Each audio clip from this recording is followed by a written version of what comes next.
Şifahi razılaşma heç ağ kağıza da dəyməz. Məşhur Hollywood prodüseri Samuel Goldwyn bu sözləri hələ 60 il əvvəl deyib. Amma buna baxmayaraq Azərbaycan vətəndaşlarının əksəriyyəti, hətta sahibkarlar da sadəlövhcəsinə şifahi razılaşmalara inanırlar.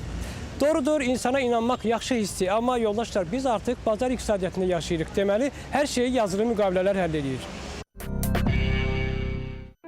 Son illər Azərbaycanda müqavilələrin bağlanmaması nəticəsində insanlar və biznes partnyorları arasında minlərlə mübahisələr yaranıb. Belə mübahisələr həyatımızın ən müxtəlif sahələrinə aiddir. Biznes, əmək və əmlak münasibətləri, vərəsəlik, nikah, təhsil, səhiyyə, müəllif hüquqları, dövlət qurumları ilə münasibətlər və s. Ən pisi odur ki, bunların heç də hamısı ədalətlə əldə edilməyib, çünki orada da sənəd yoxdur. Təkcə son vaxtlar ölkə ictimaiyyəti bu çatışmazlığın yaratdığı mənfi nəticələrin şahidi olub. Belə hallardan biri 2013-cü ilin əvvəlində Binə Ticarət Mərkəzində baş vermişdi. Həmin vaxt burada çalışan sahibkarlar mərkəzin rəhbərliyinə qarşı etiraz aksiyası keçirmişdilər. Səbəbi obyektlərdə kassa aparatlarının quraşdırılmaması olmuşdu. Çünki vaxtilə mərkəzin rəhbərliyi sahibkarlara heç bir vergi verməyəcəklərini, daha dəqiq vergilərin də icarə haqqına daxil olduğunu bildirib. Kassa aparatları quraşdırılanda iş adamları mərkəz rəhbərliyi tərəfindən aldadıldıqlarını başa düşmüşdülər. İş o yerə çatmışdı ki, hətta Vergilər Nazirliyinin rəhbərliyi sahibkarları bazar rəhbərliyinin belə vədlərinə inanmamağa çağırmışdı. Başqa sözlə, sahibkarlar istənilən razılaşmanı yazılı şəklə, rəsmi müqavilə formasına salmalıdırlar. Bu üsul problemlərin qarşısını tam alması da onların sayını azaldacaq və tərəflər daha məsuliyyətli olacaqlar. Çünki şifahi razılaşmadan fərqli olaraq yazılı müqaviləni pozmağa cəsarət edənlər azdır. Söhbət təkcə adı çəkilən mərkəzlərdən getmir. İndi Bakıda və ölkənin müxtəlif yerlərində icarə münasibətləri şifahi razılıq adlandırılan kövrək qaydalara əsaslanır. İstənilən problem və məsələnin ciddiləşməsi bu razılaşmanın bir andaca qüvvəsinin itirilməsi ilə nəticələnə bilər. Azərbaycan vətəndaşlarının böyük həvəs göstərdiyi şifahi razılaşmalar və onların sonradan yaratdığı problemlərlə bağlı suallarımıza peşəkar vəkil Azərbaycan Vəkillər Kollegiyasının üzvü Siracəddin Kərimov cavab verəcəkdir. Siracəddin müəllim, Azərbaycanda ölkə vətəndaşları şifahi razılaşmalardan ən çox hansı hallarda istifadə edirlər? Hansı ki, əslində onlar da yazılı müqavilə ilə həll olunmalıdır? Adətən qeyri-rəsmi bağlanan əmlak kirayə müqavilələri. Kirayə və icarə müqavilələri. Bəli, icarə müqaviləsi də elə onun bir növüdür. Bəli. Sonra qeyri-rəsmi bağlanan prodakt müqavilələri. Şifahi alqı-satqı Şifahi müqaviləsidir. Şifahi alqı-satqı adətən nələrdə olur? Şifahi alqı-satqı adətən böyük əksər hallarda daşınır əmlaklarda olur. Məsələn, avtomobillər olur, məsələn, qızıl əşyaları, zinət əşyalarında olur və yaxud da ki, məişət əşyalarında olur. Məsələn, dediniz ki, kirayə müqavilələri əslində müqavilə ilə olmalıdır, razılaşmalar. Biz onu şifahi edirik. Şifahi razılaşma olanda hansı problemlər yarana bilər evdə qalan üçün və ya ev sahibi üçün? Deməli, hər iki tərəf üçün problem yarana bilər. Məsələn, belə götürək. Tutaq ki, bu ikinci mərtəbədə mənzili var, verib kirayə. Bəli. Çıxıb gedib özü də rayonundadır, ya başqa yerdədir. Həmin o kirayə götürdüyü şəxs yoxdur. O ya evə gəlməyib, ya səhlənkarlıq edibdir. Sudur. Açıb bıraxıb birinci mərtəbədə yaşayan. Birinci mərtəbədə yaşayan şəxsin mənzilin koruyubdur. Bəli. Və su da, onun da mənzili tutaq ki, məsələn, 15.000 manat dəyərində təmir edir. Məsələn, tutaq ki, 3 gün bundan qabaq, 1 ay, 5 ay bundan qabaq. Həmin 15.000 manatlı təmiri heç nə elədi. İndi üzr istəyirəm, həmin şəxs gəlib bu kirayə götürəndən yapışa bilməz axı. Bu həmin məsələdən sonra elə hallar olur, məndə olubdur. Gəlib ki, əmlak yiyəsi ki, mən konkret adı çəkmirəm. Vermişdim kirayə, indi adamı tapanmıram, su basıbdır, elə açıq qalıbdır. Deməli, ev sahibinin üstündə qalıb bu xərclər hamısı. O xərclər qalır ev sahibinin üstündə. Bəs müqavilə olsa necə olacaqdı? Müqavilə olsaydı, orada sözsüz ki, müqavilə ona görədir ki, orada göstərilməli idi ki, belə bir hal olanda kim cavab verəcək? Əgər evin mülkiyyəti, mənzilin mülkiyyətçisi onu öz üzərinə götürəcəksə, onda öhdəliyi o daşıyacaq. Ondan başqa, həmin o mülkiyyətçisinin özünün də mənzili yararsız vəziyyətə düşür. Əgər su yayılıbsa, deməli onun da mənzilindən yəni, müqavilə olsaydı, məsələ problem olmayacaqdı. Sözsüz. Həm də evdə qalan daha məsuliyyətli olacaq. Başqa hansı problem çıxa bilər? Bu evi korlamaqla bağlı. İkinci hansı problem çıxa bilər? İkinci o problem çıxa bilər ki, pulu verməz sadəcə. Verməz. Üçüncü, sonra evdə cinayət baş verə bilər. Cinayət baş verə bilər, həmin adam yoxa çıxa bilər. Yəni, burada şahidlər də olmur. Şahidlər də olmur. Şahidlər də olmayanlar. O da sübut eləyə bilmir. Sübut eləyə bilməyənlər. Yəni, ev sahibi burada pis vəziyyətdə qalır. Bəli, başqa bir problem burada nə ola bilər? Tutaq ki, bu 3 ay, 4 ay, 5 ay qaldı. Bu gün gələn ay pulu verərəm icarə haqqını, o bir say verərəm, o bir say haqqı verərəm. Bu adam yoxdur. Yəni, adam çıxır gedir, pulu vermir, çıxır gedir. Hətta evdən hansısa bir əşyanı da uğraya bilər. Bəs evdə qalan üçün müqavilənin olmamağı müştəri üçün, yəni evdə kiraya qalan üçün hansı problem yarada bilər? Təsəvvür eləyin, bu insan gəlib, ailəsi, uşağı yaşayır. Bəli. Ortada da müqavilə yoxdur. Bəli. İşləri də gedir. İstənilən bir zaman, ya gündüz, ya axşam. Evin sahibi gəlir. Evin sahibi gəlir qapını döyür, deyir bilirsən nə var. Sabahdan filan qədər verməlisən mənə kirayə haqqı. Ya da ki, çıx Ya get. da çıx get. Yəni burada belə deyək ki, ev sahibi istədiyini eləyə bilər. İstəyən edə bilər və mülkiyyətçidir. Əslində bəs müqavilədə bu olanda necə olur? Müqavilədə belə qiymət məsələsi xüsusi qeyd olunur. Bəli, qeyd olunur ki, əgər bir il ərzində tutaq ki, respublika üzrə inflyasiya dərəcəsi filan faizdən yuxarı olduqda, Bəli. bu qiymət məsələsində qarşılıqlı razılaşma ilə baxıla bilər. Yəni belə. Bəli, adətən bu belə tənzimlədir. Yəni nəzərə alsaq ki, bu gün artıq bu məsələlər aktuallaşır. Mən həqiqətən tövsiyə edərdim ki, istənilən şəxs belə müqavilələri bağlayanda hüquqşünasla təmsil olunsun ki, həmin bəndlərə fikir Sonradan versin. bir problem Bu yaranmaz. problemlər yaranmasın. Aydındır. Və sonrakı məsələ, siz zadadığınız digər hallar, icarə müqaviləsi də, kommersiya obyektinin icarə müqaviləsi də təxminən elə buradakı problemlərdir. Buradakı problemlərdə icarə müqaviləsində problemlər daha böyük. Belə hallar baş verir məhkəmələrdə, rastlaşmısınız belə hallarla? 1000 hektara yaxın sahə olur ki, mən icarəyə götürmüşəm. Bəli. Məhsulun o yetişən vaxtı, yəni ərsəyə gələn vaxtı müqavilə olmuyor. Başqa bir şəxs gəlib ki, burada tenkayının başlayıb həmin məhsulu gəlir əldə etməyə. Bəli. Taxıl olubdur. Bəli. Pişməyə. Taxılı başqası biçim. Bəli. Və sonradan həmin şəxs heç kim tərəfindən göndərildiyi belə müəyyən olunmadı.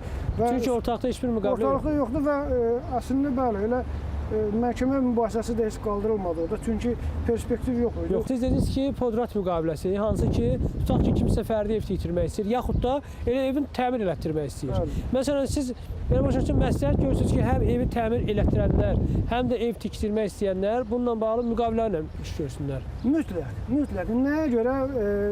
Tutaq ki, mən deyirəm ki, mənim evimi təmir elə. Bəli. Həmin adam da əvvəlcədən pulun bir çox hissəsini alır, eləsi olur əvvəlcədən də hamısını alır. Bəli, Gəlir, tutaq ki, 1 aya, 2 aya, 3 aya razılaşırlar ki, şifahi olaraq bu işi təhvil verəcək. bəli. Ancaq bir müddətdən sonra bir gün gələndə növbəti gün görür ki, heç kim yoxdur. İş Nə başa fəhlələr çatmıyor. var, bəli, nə o bir qadir var, nə onların başında, nə danışdığım adamlar heç kim yoxdur. Bəli. Axtarır bunları, neynir? Bunun mənzili təmir olunmalıdır, pulunu da verir. Bəli. İndi bu düşüb, qapı kimisə axtarmalıdır. Və Bəli. bununla müqavilə olmadığına görə pulunu da alıb deyə, bu gedir polisə şikayət edir.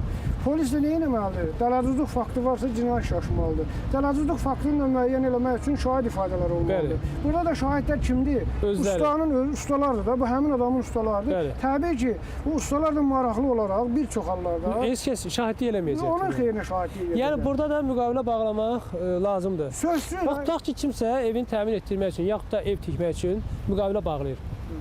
Orada nələr göstərilməlidir? İndi qiymətdən başqa.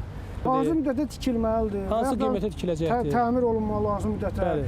Sonra keyfiyyət hansı tutaq ki, ev tikiləndə orada göstərilə bilər ki, məsələn, Azərbaycan istehsalı olan filan tikinti materialından istifadə olunsun. Hətta belə məsələlər Bəli, də. göstərilə bilər. Və yaxud da ki, Avropa istehsalı olan filan tikinti Bəli, materialından məsələn, divarın rəngi xarici istehsal Bəli, olmalıdır. olsun. Pəncərələr, plastik Və yaxud da pəncərələr, ki, türk istəyir, məsələn. bəli. Mən belə başa düşürəm ki, ustalar üçün də mənfi tərəfi var ki, sabahlar ev sahibi sadəcə pul verməyə bilər. verməyə bilər və yaxud da ev sahibi deyə bilər ki, mən danışmışdım 10 manata yox 5 manata. Ya, Onda nə sözün belə olacaq? danar, belə deyək. Bəli, yəni müqavilə nədir? Müqavilə qanunverici orqan qanunu qəbul edəndə hər iki tərəfi fikirləşir. Yəni Daha çox hər olur. iki tərəfin hüquqlarını burada qoruyur. Sözsüz müqavilə olur. Bax bu ev tikilməsi, yaxud da təmirlə bağlı məhkəmə işləri olur. olur əlbəttə. Məsələn, nə olmuşdu orada? Orada evi yarımçıq qoyub getmişdi. Ustalar. Bəli. Təmir idi ev. Təmin edirdi orada ustalar 2 nəfər usta bir də onların o başında duran. Hansı məbləğdən söhbət gedirdi orada? Orada yadımda səhv eləmirəmsə 15 min manata yaxın. 15 min manat pul alıblar, amma təmin Bəli, eləməmiş təmin getmişlər. eləməmiş. Ev sahibi sübut eləyə bilmədi belə başa Ev düşdüm. sahibi mən ona tövsiyə elədim ki, sübutları təqdim elə, şahidləri. Bəli, onu tapa bilmədi. Heç o şahidlər də tapılmadı deyə. Şahidlər də tapılmadı. Bilirsiniz, üzr istəyirəm, bu vətəndaşlar bilməlidir ki, tutaq ki, fərdi yaşayış sahəsinin tikintindən söhbət gedirsə, adətən o yaşayış sahələri fərdidir da. gedib şəxs özünə məxsus torpaq sahəsində tikdirir.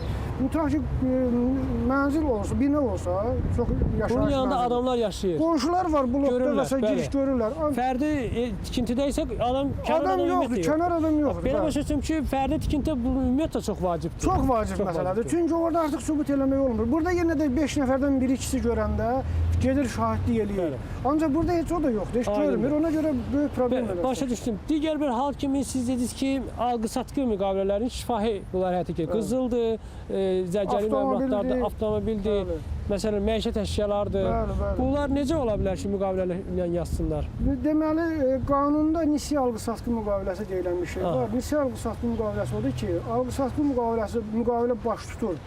Yəni mən malı verirəm, Malı verirəm. amma o razılaşıram ki, pulu müəyyən vaxtdan sonra verəcəm. Aysa dəyərini, o həmin malın dəyəri, razılaşdırılmış malın dəyərini müəyyən vaxtdan sonra verəcək. Yəni Bəli, mən şifahi olaraq mülkiyyət hüququmu başqasına verirəm. Aydındır. Məsələn, məndə belə bir fakt oldu. Deməli 10.000 manat civarında təxminən qızıl zinət əşyası vermişdi. O qızıl satmaqla məşğul idi. Alan tərəf pulu vermirdi. Onu mən yazdım Qaradağ rayon məhkəməsinə. Dedim sübut olacaq, dedi olacaq. Mənim şahidlərim var. Sübut eləyə O bilmədi. şahidləri mənə təqdim edə bilmədim. Mən onu məhkəməyə təqdim edə Yəni ki, bilmədim. adam sübut eləyə bilmədi ki, mən bu malı 10.000 manatı vermişəm bəli, başqasına. filan vaxtda filan kəsə vermişəm. O şahidlər olmadığına, sübutlar olmadığına görə mən buna tövsiyə elədim ki, əgər istəyirsinizsə, gəl biz bunu ərizə yazaq, ya ərizəni geri götürək iddiazəsini, ya baxılmamış saxladaq. Çünki əks təqdirdə Yəni bunun perspektivi yox. iddia rədd olunacaq. Dedim, Amma halbuki qızılın da məsələn mebelində kobud desək, məişət əşyalarında alqı-satqısı üçün müqavilə bağlanmalıdır. mütləq. Müqavilə Məsələn, müqavilədə nə göstərir? Məsəl üçün, avtomobildə bunun nömrəsi göstərilir. Necə deyim sizə, evdə bunun müəyyən sənədləri göstərilir. O, məsəl üçün, qızıl əşyasıdır, yaxud da hansısa bir mebelin alqı-satqısında nə göstərməlidir? aydındır. İstənilən bir əşya olsun, istər daşınar, istər daşınmaz, istər qiyməti az, çox, qiyməti fərqi yoxdur. Bu müqavilədə onun birincisi dəyəri göstərilir. Mebeldirsə onun dəyəri göstərilir. Şəkli göstərilir. Şəkil yox, şəkil əlavə oluna bilər. Əlavə olur. O tərəflərin İstehsal razılığı tarixi ilə. göstərilir. İstehsalı da göstərilə bilər və yaxud da hardan alındığı göstərilir. Kim müqavilə bağlayırsa, onun dəyəri göstərilir, çeşidi göstərilir. Say göstərilir. Keyfiyyətlə bağlı texniki xarakteristikalar Yəni dəstənə daxildə o Bəli. göstərilir. Və ən azından o müqaviləyə baxanda orada da imza olur. Məsələnin yazılı həll olunmasının faydaları təkcə biznesə aid deyil. Ondan dövlət qurumlarına müraciət zamanı da faydalanmaq olar. Əksəriyyətimiz belə hallarla üzləşmişik. Bəzən dövlət məmuru ciddi bir əsas olmadan və ya sadəcə süni səbəbdən hər hansı icazəni və ya digər məsələnin həllini ləngidir.